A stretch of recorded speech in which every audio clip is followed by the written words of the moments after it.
Mesdames et messieurs, bonsoir. Merci d'avoir choisi RTI 1. Voici les grands titres de ce 20h.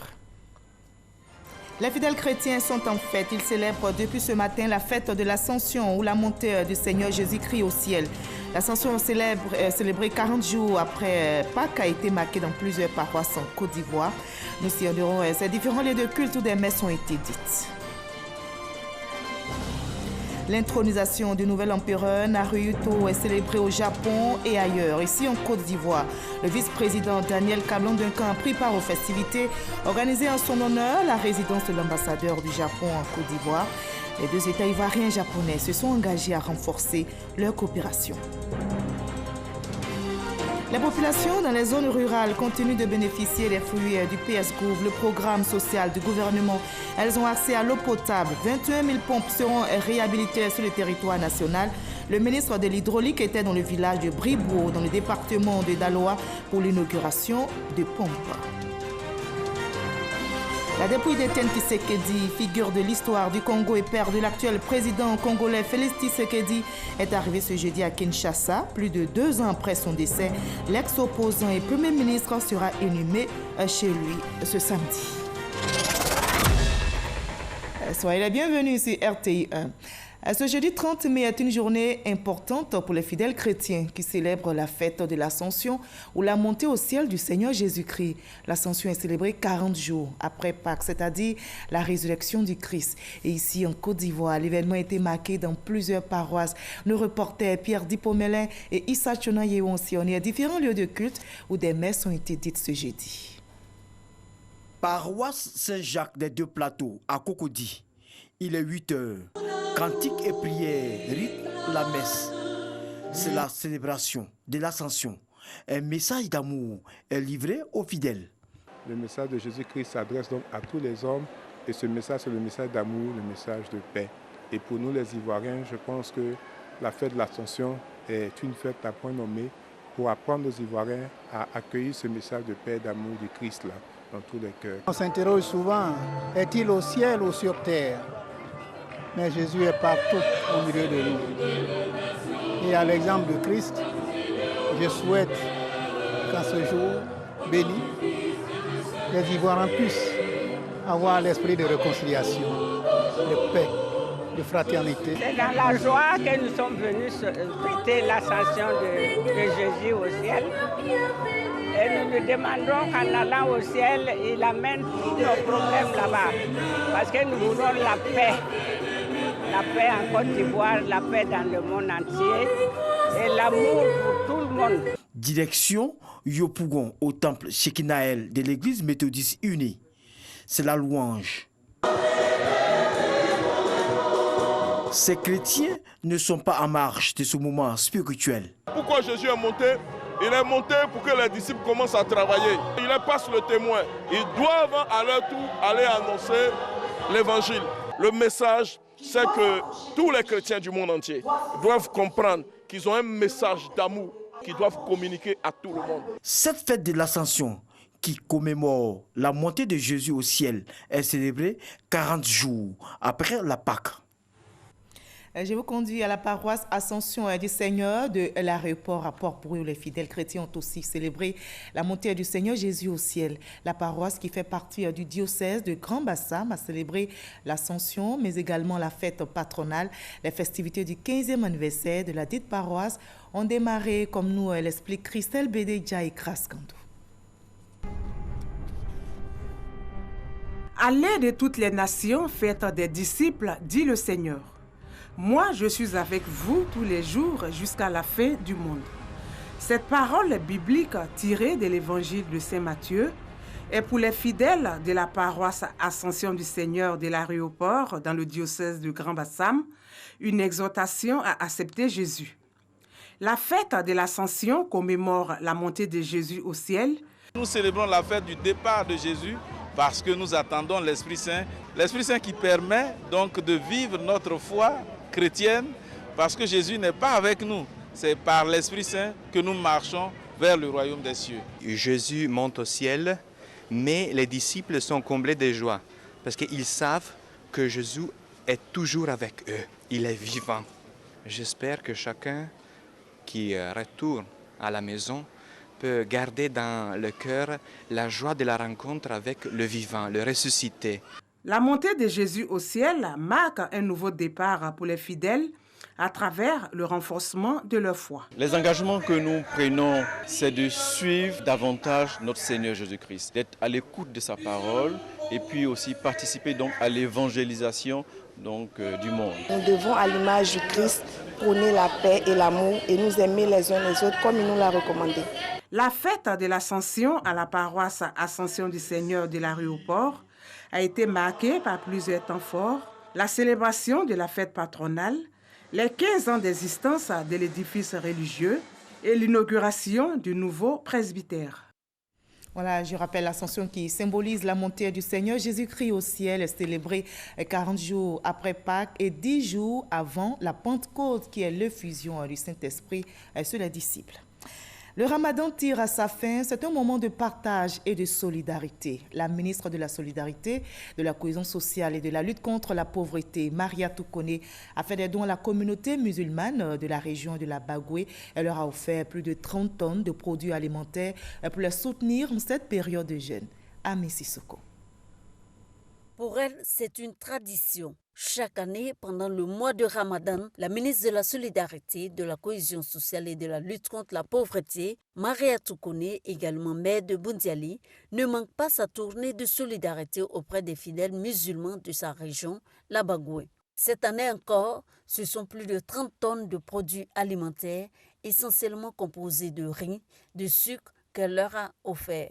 La communauté musulmane, les partis politiques membres et non membres du RHDP, en passant par les agents de la mairie de Boundiali et les fonctionnaires de la Bagoué, tous ont bénéficié de cet élan de générosité de la ministre. Nous sommes dans le mois béni de Ramadan. C'est un mois de partage, c'est un mois de solidarité. Et au nom de ces valeurs, nous sommes aujourd'hui à Boundiali pour apporter le sourire à nos frères et sœurs musulmans, pour permettre à nos frères et sœurs musulmans de vivre le jeûne comme cela est recommandé dans le Coran. Un acte de générosité salué par les bénéficiaires qui ne tarissent pas de bénédiction à l'endroit de l'illustre donatrice. Je remercie le bon Dieu et je remercie notre sœur, la ministre Mariette, vraiment d'avoir fait ce don-là. On est très très contents. On va distribuer à tout le monde, même si c'est 1 kilo, chacun va avoir un peu. Le carême n'est pas terminé, c'est venu encore au bon moment. Je crois que ça va nous permettre de boucler les 30 jours. On sait qu'à partir du 15 déjà, pour un fonctionnaire, tout le monde le sait, c'est un planning. Maintenant ça vient vraiment booster et ça vient soulager. Cette tournée de solidarité de la ministre Maria Toukoné auprès de sa population en ce mois de partage se poursuivra jusqu'à la fin du mois de Ramadan, prévu début juin. Voilà, et c'est tout pour le chapitre religion de ce 20h. Il est officiellement devenu le 1er mai dernier le 126e empereur du Japon au lendemain de l'abdication de son père. Le nouvel empereur, Naruhito, promet de se tenir toujours aux côtés du peuple, des propos bien accueillis au Japon comme ailleurs. Et ici, en Côte d'Ivoire, justement, le vice-président Daniel Kablan-Duncan a pris part aux festivités organisées à l'honneur du nouvel empereur à la résidence de l'ambassadeur du Japon. Et les deux États ivoiriens et japonais s'engagent à renforcer leur coopération. Jérôme Kofi Aboulé.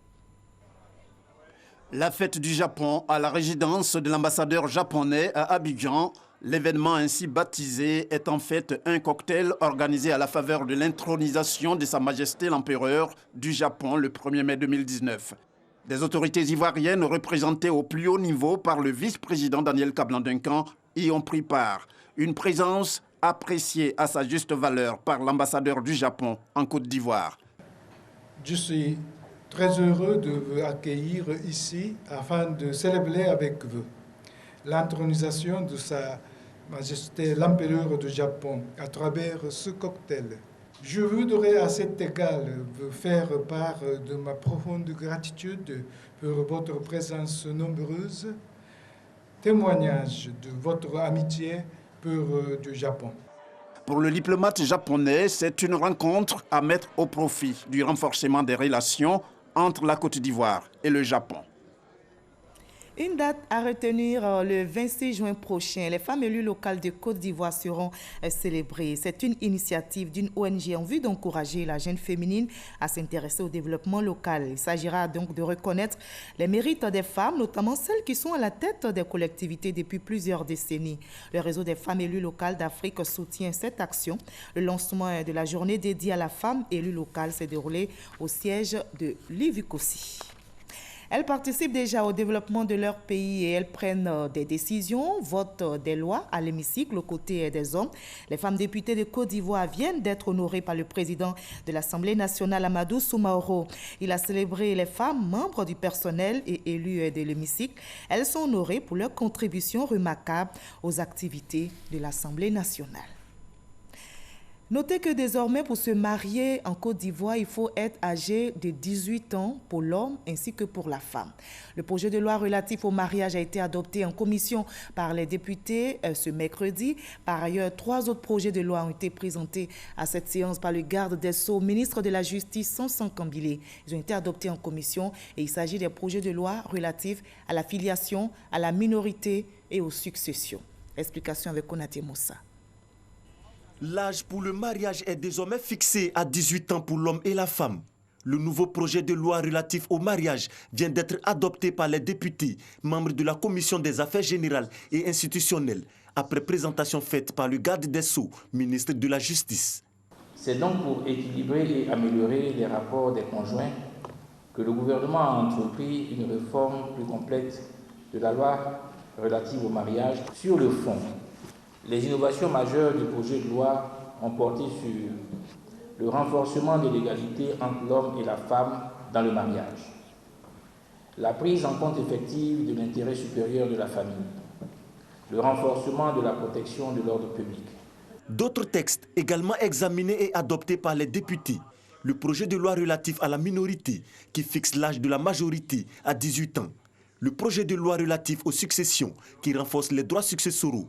Et enfin, le projet de loi relatif à la filiation qui supprime la différence de régime entre les enfants adultérés et incestueux et les autres enfants.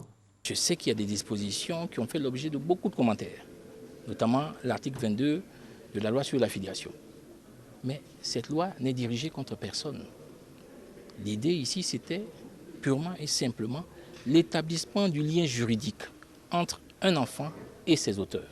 Il fallait purement et simplement prendre un dispositif qui épouse le contexte régional et international en matière d'égalité des droits des enfants. Ces 4 projets de loi adoptés ce jour en commission s'inscrivent dans le cadre de la réforme judiciaire engagée par le gouvernement en vue d'être conforme aux normes internationales.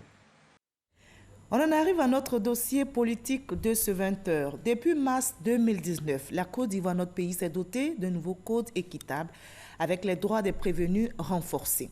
Ce texte comporte des innovations parmi lesquelles la détention préventive désormais limitée. Il y a également une alternative à l'incarcération. Par exemple, purger sa peine en réalisant des travaux d'intérêt public. Mais en quoi cette loi renforce-t-elle la protection des droits de l'homme? Élément de réponse dans le dossier politique signé ce soir, Kolo Koulibaly.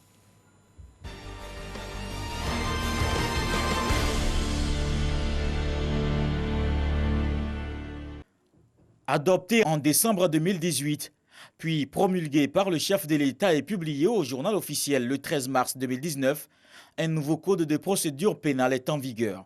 Il comprend 853 articles subdivisés en livres, titres, chapitres, sections et paragraphes. Cette loi abroge celle du 14 novembre 1960 et se tourne vers un plus grand respect des droits de l'homme et la nécessité de préserver la sécurité et la paix sociale. Il est aussi créé un tribunal criminel et une chambre criminelle de la Cour d'appel en remplacement de la Cour d'assises. La Côte d'Ivoire s'est engagée à asseoir une pratique et une culture des droits de l'homme qui se renforcent au fil des années par des réformes substantielles sur le plan normatif et sur le plan institutionnel. En adoptant ce code, la Côte d'Ivoire respecte ses engagements nationaux et internationaux en matière de promotion des droits de l'homme. Ainsi, de nombreuses innovations de forme et de fond sont apportées au dispositif de la procédure pénale. Au niveau de la peine, il y a eu des innovations qui concernent notamment l'introduction du travail d'intérêt général, qui va certainement faire l'objet de mesures réglementaires plus détaillées et qui permet aujourd'hui de substituer la peine d'emprisonnement à un travail d'intérêt général pour substituer l'emprisonnement à une activité qui puisse être profitable à la société, ainsi bien que pour la resocialisation de la personne condamnée. Il y a eu au niveau du sursis également des mécanismes qui permettent de fractionner le sursis, en sorte qu'on puisse condamner quelqu'un à une peine d'emprisonnement assortie de sursis pour une partie de la peine, ce qui n'était pas le cas en Côte d'Ivoire. La liberté devient le principe, la détention et le contrôle judiciaire ne seront que l'exception, d'où l'instauration de l'alternative à l'incarcération. Par exemple, purger sa peine sans aller forcément en prison, plutôt en réalisant des travaux d'intérêt public. Pour les sociologues, c'est une autre chance pour la resocialisation. L'individu aspire toujours à vivre en société. Voilà pourquoi d'ailleurs en Afrique, on pratiquait le bannissement. Dès que vous dites à un Africain, vous êtes banni, vous ne le privez pas de liberté, mais vous dites qu'il n'est plus membre de la société. Et c'est ce que nous on appelle en sociologie la mort sociale. Cette capacité à être hors jeu de la société, il n'y avait pas pire pour un Africain. Effectivement, chaque fois qu'on montrera à l'individu qu'il peut encore revenir dans la société, ça lui laisse des chances de se corriger. Et donc on peut penser raisonnablement que cela pourrait avoir un impact très positif dans la société. Pour les acteurs de la société civile œuvrant dans la défense des droits de l'homme, cet engagement du gouvernement, surtout ce nouveau code, renforce les dispositifs de protection de la liberté des populations. L'État de Côte d'Ivoire a fait un grand effort dans cette révision du Code de procédure pénale. Il y a un certain nombre d'innovations qui permettent des avancées en ce qui concerne les droits de l'homme. La première chose à remarquer en tant qu'organisation de défense des droits de l'homme, c'est que les organisations, les associations ont la possibilité de se constituer partie civile lorsque les intérêts collectifs sont menacés, lorsque les intérêts collectifs sont violés. La loi en vigueur, le directeur de la législation explique les mesures transitoires, notamment en ce qui concerne les dossiers antérieurs au présent texte dont les jugements ne sont pas encore rendus. Si l'ancien code prévoyait des peines plus légères, l'ancien code restera applicable, si c'est la même infraction. Mais si c'est les peines plus graves qui étaient prévues par l'ancien code, les peines plus légères prévues par le nouveau code seront applicables. Mais toutes les infractions qui seront commises à compter de la publication du nouveau code vont être jugées sur la base du nouveau code. Sur la population carcérale, l'Observatoire des lieux de détention, une fêtière de 28 ONG, a rendu public un rapport au 31 août 2018. Il ressort que l'effectif des détenus était de 18 592, soit un taux de surpopulation d'environ 266%. Mais le rapport note une baisse de la détention préventive, 32% contre 40% auparavant. Avec ce nouveau code de procédure pénale, avec la possibilité de purger sa peine sans aller en prison, la Côte d'Ivoire entend respecter les standards internationaux. Voilà, nouveau code de procédure pénale. Quelles avancées dans la protection des droits de l'homme, dossier politique réalisé pour vous par Kolo Koulibaly. Sur le terrain, le PS Gouv est en marche. Les populations dans les zones rurales continuent de bénéficier des fruits du programme social du gouvernement. Elles ont accès à l'eau potable. Notez que 21 000 pompes seront réhabilitées sur le territoire national. Le ministre de l'Hydraulique était justement dans le village de Bribo, dans le département de Daloa, pour inaugurer une pompe. Le reportage de Okamawa. C'est ici, à quelques kilomètres de Daloa, chef-lieu de la région du Haut-Sassandra, dans ce puits de fortune, que les populations du village de Bribouo se ravitaillent en eau. Source de nombreux cas de maladies, selon les populations. La seule pompe hydraulique du village étant hors service. Tous les jours, c'est comme ça se passe. On n'a pas l'eau ici, on souffre à faire de l'eau là. Souvent même là, ça sèche et puis on attend quelques minutes et puis on ferme et puis on puise encore. Un puits dans la forêt là-bas, là. Souvent c'est là-bas on s'en puiser. Où on va puiser là-bas, là. Là-bas il y a côte aussi. Pour les vieilles femmes, on ne peut pas monter les côtes là pour venir pour envoyer l'eau. On vient, on puise un peu une cuvette, l'eau a tari. On ne sait même pas comment on va faire. Désormais, les populations de Bribouo n'auront plus à se soucier de la qualité de l'eau. La pompe hydraulique qui desservait le village en eau potable vient d'être réhabilitée. L'ouvrage est remis en service par Laurent Tchaba, ministre de l'Hydraulique, et les populations n'ont pas manqué d'exprimer leur joie.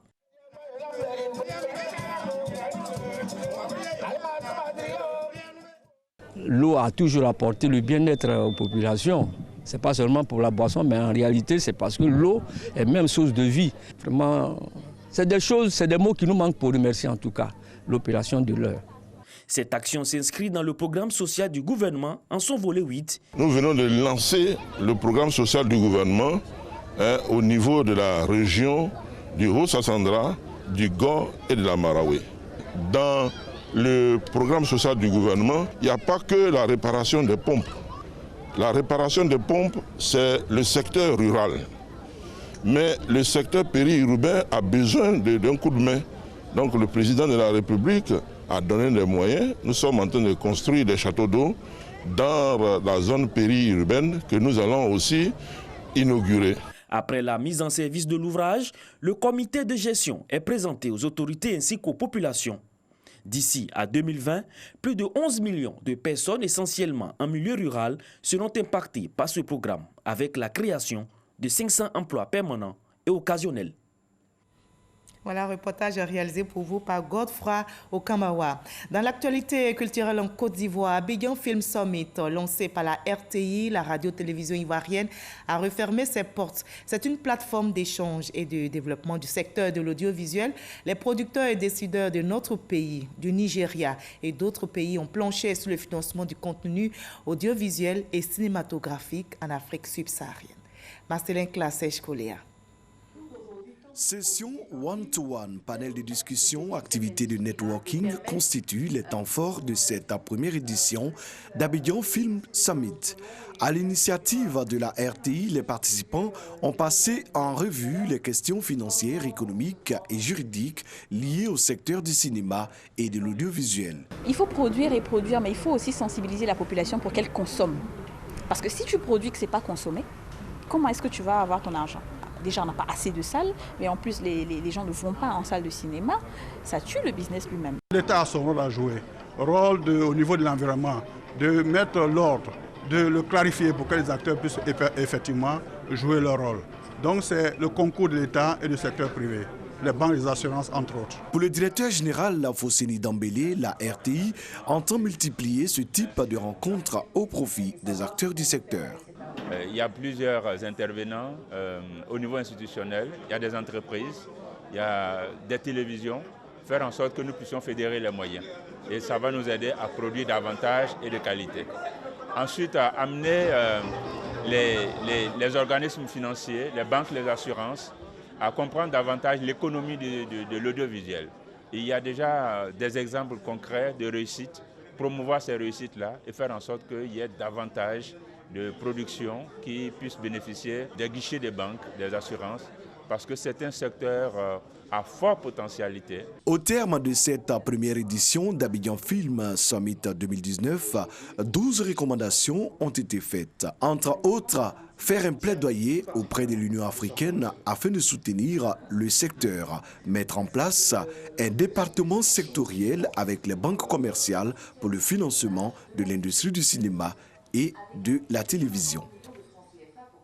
Nous changeons de décor et de sujet aussi. 92 bénéficiaires du projet Un journaliste, un ordinateur ont reçu des kits Internet à la Maison de la Presse au Plateau. Ces kits sont offerts par le Fonds de soutien au développement de la presse pour permettre aux journalistes de travailler dans de meilleures conditions. Coût de l'opération, 5 900 000 francs CFA.